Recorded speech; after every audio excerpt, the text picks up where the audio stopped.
مش معقول كل الناس هتبقى ميديا بايرز. احنا في الفتره اللي احنا فيها ديت انا شايف ناس كتير قوي خش لايف بيتكلم على الماركتنج او حاجه، لا ناس يقول لك انا عايز ابقى ميديا باير. طب انت عارف الميديا باير ده ايه شغلته؟ طب لما كلكم هتبقوا ميديا باير مين اللي هيشتري؟ مين اللي هيشتري؟ بصوا يا جماعه، الميديا باير دوت اللي هو بيعمل الاعلانات، ده وظيفته ان هو لما انا ابقى عندي بيج ببيع فيها حاجه اجيب الميديا باير يعمل لي الاعلانات والكلام ده كله. فلما انت هتبقى ميديا باير وده يبقى ميديا باير، مين اللي هيشتري؟ فين الزبون؟ انا امبارح بدور على كاروسيلز، بعمل كاروسيلز للانستجرام، فلقيت واحد اجنبي بيعمل لي الكاروسيلز، قال ان هو ياخد $5 في الواحده، يعني في السلايد اللي هو بتاع 10 سلايدز مثلا هياخد فيهم $5. وعامل كام 350 اوردر قبل كده في $5 ما شاء الله في اخر الشهر. بس ده بيزنس على النت. يعني في مليون، انا قصدي ان في مليون حاجه تانية ممكن تعملها غير الميديا باير.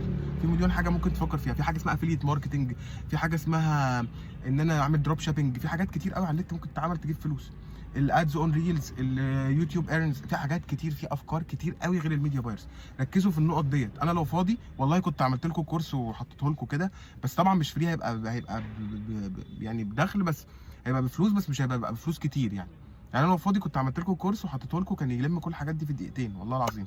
بس هي الفكره في الوقت. لو فضيت ان شاء الله هحاول اعمل لكم حاجه زي كده.